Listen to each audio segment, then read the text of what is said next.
पकड़ के लाते हैं, कनपट्टी पर रख के गोली मारते हैं, उसे एनकाउंटर दिखाते हैं। एनकाउंटर होते हैं मुठभेड़, मुठभेड़ के लिए चाहिए कलेजा, और कलेजा है नहीं। सरेआम मीडिया के सामने कत्ल हो रहा, तो क्या ये कानून का राज है? आज तुम्हारे हाथ में सत्ता है, तुम गुंडागर्दी दिखा रहे हो, कल जब ये सत्ता दूसरे हाथों में आएगी वो भी यही काम करेगी, उससे खुश रहोगे?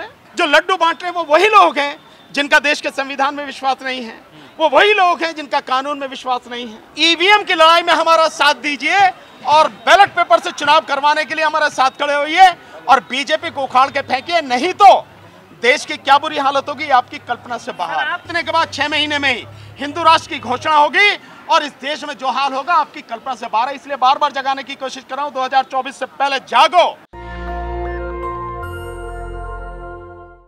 बाबा साहब का जन्मदिन, बाबा साहब डॉक्टर भीमराव अंबेडकर जी का 132वां जन्मदिन, और अभी अभी 22 तारीख को ईद हुई है, तो उसके बाद में सब लोगों से मिलना, इसीलिए ईद मिलन करके और बाबा साहब की 132वीं जयंती के उपलक्ष्य में हम ये प्रोग्राम आज कर रहे हैं। और हमारी पार्टी राष्ट्रीय जनहित संघर्ष पार्टी के तत्वाधान में ये कार्यक्रम हो रहा है। और इसके साथ साथ जो हम लोग कर रहे हैं, इस एमसीडी चुनाव के बाद हम लोगों ने दिल्ली में पार्टी के बैनर तले काम शुरू किया और हम लगातार काम कर रहे हैं। इस काम करने के दौरान पार्टी के संगठन में जिन जिन लोगों ने आगे बढ़ के जिम्मेदारी संभाली है, उनका भी सम्मान आज हम लोग कर रहे हैं। उनको हम पार्टी का जिस पद पर भी जो साथी जिम्मेदारी निभाएगा उसको लेटर देंगे और उसका सम्मान करेंगे माला पहना के। इसी उसमें ये कार्यक्रम हमने किया। इसके अलावा जो हम लोग कार्यक्रम जो आज का है, इसमें आने वाले समय में हम लोग और क्या करने जा रहे हैं वो भी हम यहाँ सबके सामने लोगों के बीच में रखेंगे और उनका इसमें अप्रूवल भी चाहेंगे, उनकी सहमति भी चाहेंगे, क्योंकि देश में आज की तारीख में मुद्दों की कोई कमी नहीं है। और रात दिन जो घटनाएं घट रही हैं, जिस तरह से लोगों के मन में डर बिठाया जा रहा है, जिस तरह से लोगों के अधिकार छीने जा रहे हैं और जिस तरह से मोदी सरकार और भाजपा सरकार इस देश को चारों हाथों से लूटने में लगी है, उस सब के विषय में भी लोगों को बताना जरूरी है। और आने वाले 2024 के चुनाव के लिए लोगों के बीच कार्यक्रम रखना और लोगों को तैयार करना भी जरूरी है, क्योंकि अगर 2024 का चुनाव बीजेपी जीतती है तो इस देश की तबाही के दिन बहुत बुरी तरह से शुरू होंगे। इस देश का संविधान खत्म किया जाएगा, इस देश का लोकतंत्र खत्म किया जाएगा, और 2024 के बाद अगर बीजेपी जीत के आती है 2024 के चुनाव में, तो इस देश में आगे कोई चुनाव होगा नहीं। ये बात हम लगातार कह रहे हैं, आप सब लोग कवर भी कर रहे हैं, यही बात हम लोगों के बीच में लगातार रख रहे हैं। और ये समस्या उस समय भी गंभीर हो जाती है कि पहले से ही ईवीएम जो बहुत बड़े संदेह के घेरे में है, उस पर कितने ही सवालिया निशान खड़े हैं। आंखों के सामने ईवीएम में फिर भी जनता की वोटें लूट ली जाती हैं, और अब एक रिमोट कंट्रोल से चलने वाली ईवीएम भी लाई जा रही है। उसके पीछे बहाना बनाया जा रहा है कि देश में जो 6 करोड़ प्रवासी मजदूर हैं, मैं यहां आपको बता देना चाहता हूं कि आपको जानकारी होगी कि इस देश में इस कोरोना से पहले 18 करोड़ प्रवासी मजदूर थे। आप समझते, प्रवासी मजदूर यानी कोई व्यक्ति अगर बिहार का और देश के किसी और राज्य में काम करने जाता तो प्रवासी कहलाता, प्रवासी मजदूर कहलाता। इसी तरह से देश में अलग अलग जगह पे जाते हैं तो 18 करोड़ थे, लेकिन कोरोना काल पिछले 2 साल में 12 करोड़ लोगों की नौकरी चली गई, रोजगार चला गया। सरकार को उनके रोजगार की फिक्र नहीं है। सरकार को वो 6 करोड़ वो है प्रवासी मजदूर, उनकी वोट कैसे लूट ली जाए, उसके लिए ये जो मशीन लाई जा रही है रिमोट कंट्रोल से चलने वाली ईवीएम मशीन, वो जो मुद्दा है वो एक और भी खतरनाक मुद्दा है। तो इसी तरह से जो मुद्दे हैं उनके विषय में हम लगातार चर्चा करेंगे, लोगों को बताएंगे, और इसीलिए हमने ये प्रोग्राम आज का किया है ताकि लोगों को सच्चाई से रूबरू कराया जा सके और आने वाले समय के लिए, जो कठिन समय आने वाला है, उसके लिए लोगों को तैयार किया जा सके। जिस तरह से आपकी पार्टी का नाम ही जनहित आता है, तो हाल ही में जो घटनाएं हुई हैं, चाहे अतीक अहमद और अशरफ की हत्या हो या अब शाइस्ता का पीछा करना हो, इस पूरी घटना को किस तरह से देखते हैं, और साथ में जो मीडिया ट्रायल चल रहा है? नहीं, जो मीडिया ट्रायल चल रहा है, जिस मीडिया की आप बात कर रहे हो, वो तो गोदी मीडिया है, वो तो भांड मीडिया है, वो तो मैं अगर सीधे सीधे शब्दों में कहूं तो भाजपा की, यूं कहो कि मोदी की दलाली कर रहा है, और क्या कर रहा है, वो तलवे चाट रहा है उनका। तो वो तो उनका एजेंडा है, वो मीडिया नहीं रहा, वो भाजपा का, मोदी सरकार का स्पोक्समैन बन गया, प्रवक्ता बन गया, तो उनके लिए काम कर रहा है, तो उसकी नौकरी कर रहा है, तो उसके लिए काम कर रहा है वो। बात बाकी मीडिया की जिसकी बात कर रहे हो आप लोगों की, मैं समझता हूं उस पर मीडिया ट्रायल नहीं हो रहा, उसके सच को जानने की कोशिश की जा रही है। और उस हत्याकांड का जो सच है वो बड़ा भयानक है, और उसके माध्यम से पूरे देश की जनता को और एक समाज विशेष को डराने की बड़ी घिनौनी साजिश है। आप कल्पना कीजिए कि उस मामले में सुप्रीम कोर्ट में जो यूपी पुलिस है उसने कहा कि अतीक, अशरफ और इनकी सुरक्षा की जिम्मेदारी हमारी। ठीक इसी तरह से हाई कोर्ट में उन्होंने कहा, और उस सबके बावजूद अत्याधुनिक हथियारों से लैस यानी AK-47 से लैस 20 सुरक्षाकर्मी, उनके बीच में आके 3 लोग सरेआम कत्ल कर देते हैं। और जब वो कत्ल करते हैं, आप सबने देखा होगा वीडियो, उनको मार के उन पर लगातार गोली चला रहे, 30 राउंड गोली चली, यानी 30 गोलियां चली हैं। लेकिन जो 20 पुलिस वाले हैं उनमें से किसी एक ने भी अपनी पिस्टल या अपनी AK-47 तक अपना हाथ पहुंचाने की, या पिस्टल को निकालने की कोशिश नहीं की है। मत 3 आके लोग इस तरह से सरेआम मीडिया के सामने कत्ल करते हैं। आप समझ रहे हैं क्या कि उन लोगों ने, जैसे बात कही जा रही है कि साहब हमने फेमस होने के लिए क्या किया, उनका है, लोग डरते हैं कहने से। लेकिन मैंने बार बार मीडिया के सामने कहा और आज फिर कह रहा हूं, यह सरकार द्वारा कराया गया, जानबूझकर कराया गया कत्ल है। और ये इसलिए कराया गया क्योंकि सतपाल मलिक साहब ने जिस तरह से पुलवामा कांड को लेकर सवाल उठाए हैं, उससे मोदी पूरे तरह से घेरे में आ गए। सवाल उठने लगे कि भाई पुलवामा कांड तुमने कराया, तुम वहां अपनी मौज मस्ती ले रहे, तुम कैसे, मतलब कैसे हो सकता है कि 4-5 घंटे जिम कॉर्बेट पार्क में प्राइम मिनिस्टर का जो फोन ही ना मिले, संभव है क्या? सर आप कह रहे कत्ल ये हुआ है, बिल्कुल कत्ल हुआ है, वध हुआ है, वध। हाँ, यही जो भाषा बोल रहे हैं, यही भाषा देश के लिए बड़ी खतरनाक है। जिस वध की बात कर रहे हैं ना, अगर ये लोग वध करने पर उतर आए, जिनके वध की बात कर रहे हो आप, फिर आपको मैं समझता हूं देश की धरती भी कम पड़ जाएगी भागने के लिए। तो इसका मतलब साफ है, जो मैं कह रहा हूं कि वो सरकार द्वारा कराया गया कत्ल है। भाई अगर वो इस भाषा को बोल रहे हैं कि वध किया है, तो मतलब साफ है कि योगी सरकार द्वारा, मोदी सरकार द्वारा जानबूझकर कराया गया कत्ल है। वही तो बात मैं भी कर रहा हूं कि ये कत्ल है। और वो 3 लोग जो लाए गए वो इसलिए क्योंकि पुलिस ने अभी 2 दिन पहले उसके बेटे का एनकाउंटर किया और लोगों का एनकाउंटर किया, पुलिस पर वो आरोप न लगे, इसलिए 3 लोगों को किराए पर लाए।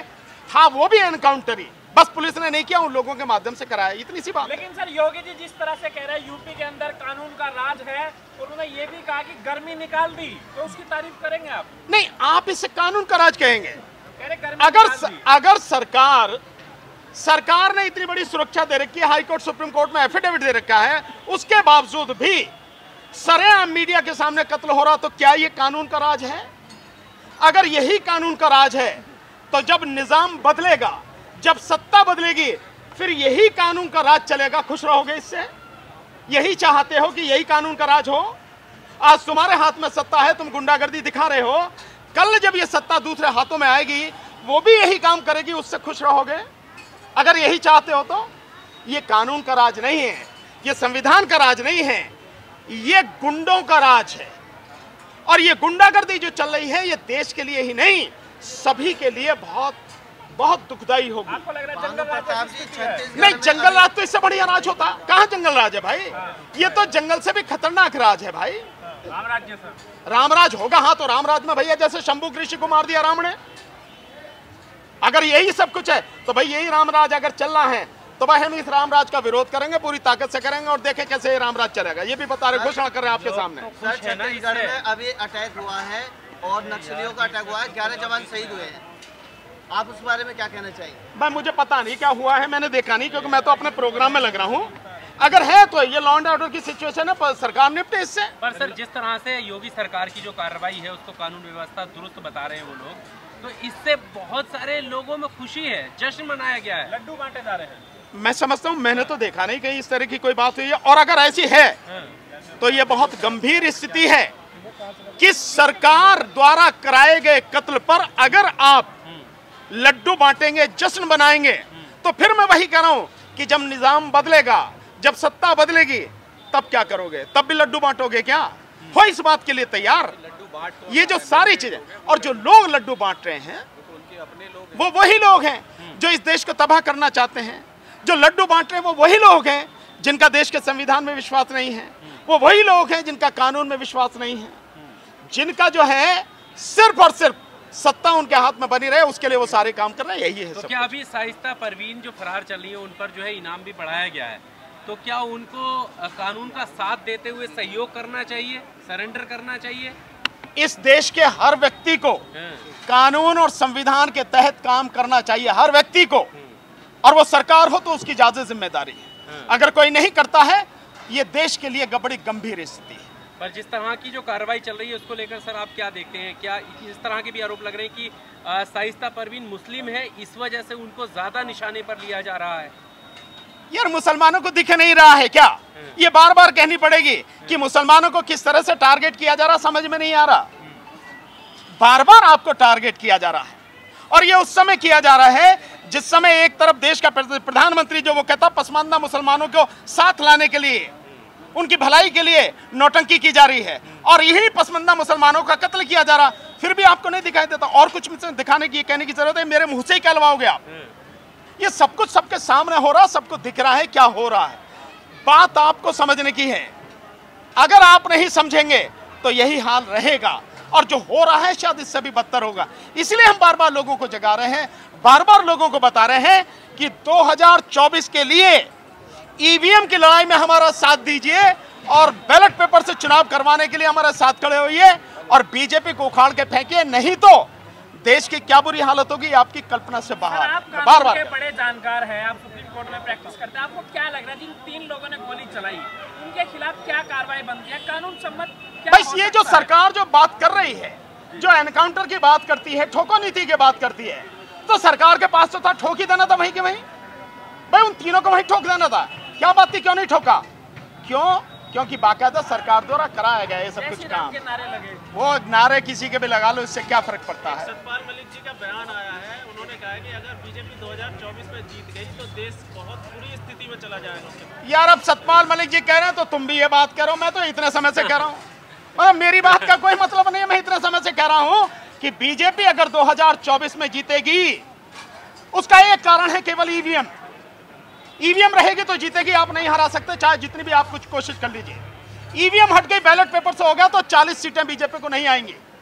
और बीजेपी अगर जीतेगी तो सतपाल मलिक जी ने जो कहा है वो भी उनकी कल्पना में नहीं है, इस देश का इतना बुरा हाल होगा।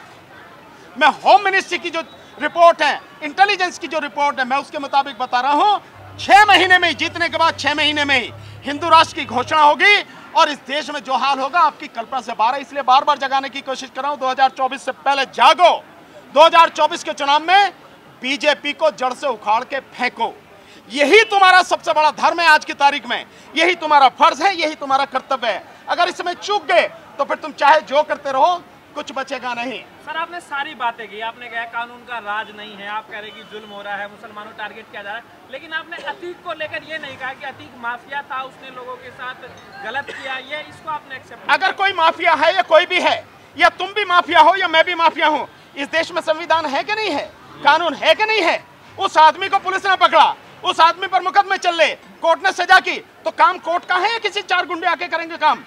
अगर इस तरह से होगा तो हर कोई हथियार उठा लेगा और हर कोई हथियार उठा के जिसको चाहेगा उसको ठोक देगा। तो ये कानून का राज चाहते हो? ये कानून का राज नहीं है। देश में संविधान है, कानून है, न्याय व्यवस्था है, उसके अनुसार जिसको जो दंड मिलना है, जिसके खिलाफ जो कार्रवाई होनी है वो उसका काम है। उनका काम आप हाथ में लेके कैसे करेंगे भाई? मेरा मकसद सिर्फ ये है, किसी का इस देश में कसाब को फांसी की सजा हुई कि नहीं हुई? हुई नहीं हुई?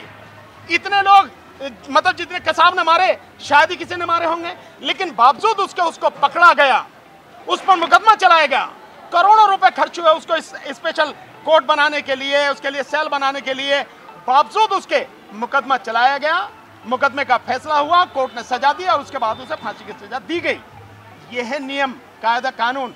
इसी तरह से होगा, नहीं तो कोई भी किसी को मार देगा और फिर भैया ना तो पुलिस तुम्हारी सुनने वाली है ना अदालत सुनने वाली है। यही राज चाहते हो, बीजेपी वाले यही चाहते हैं। अगर आप यही चाहते हो तो आपकी इच्छा है। एनकाउंटर आज स्थापित हो गया, आपको लग रहा है यूपी? नहीं, एनकाउंटर चल रहा है, एनकाउंटर चल रहा है, बट एनकाउंटर का मतलब ये नहीं, एनकाउंटर का मतलब, यस, ये जो डॉक्टर साहब कह रहे हैं ये है। बताओ डॉक्टर साहब इनको। एनकाउंटर का मतलब ये नहीं होता है। एनकाउंटर पहले डाकू होते थे, डाकू दोनों तरफ से गोली चलती थी। एनकाउंटर का मतलब ये नहीं होता कि दोनों आदमी के हाथ में हथकड़ी और कोई भी आदमी आगे उसको मार दे। और इस देश की पुलिस में, अब मैं कह रहा हूं, इस देश के नेताओं में, इस देश की पुलिस में इतना कलेजा नहीं है कि आमने सामने बदमाशों का एनकाउंटर करने की हिम्मत भी कर सके। एनकाउंटर तो बहुत दूर की बात है। और किस तरह से मानते हैं, हम मारों में पकड़ के लाते हैं, कनपट्टी पर रख के गोली मारते हैं, उसे एनकाउंटर दिखाते हैं। एनकाउंटर होते हैं मुठभेड़, मुठभेड़ के लिए चाहिए कलेजा, और कलेजा है नहीं। असद का एनकाउंटर हुआ या हत्या हुई? स्वाभाविक है यार, उसकी हत्या की गई, पकड़ के उसे मारा गया है, सारी चीजें। केवल असद नहीं, कितने लोग हैं जिनके साथ में सब कुछ हो रहा रोज। नेशनल दस्तक की आपसे गुजारिश है कि अगर इसको बचाना चाहते हैं तो नेशनल दस्तक को सब्सक्राइब करने के लिए रेड कलर के सब्सक्राइब बटन को दबाएं, फिर बेल आइकन की घंटी दबाएं। नेशनल दस्तक को बचाने के लिए बहुत जरूरी है कि हर खबर को शेयर करें, लाइक करें, कमेंट जरूर करें।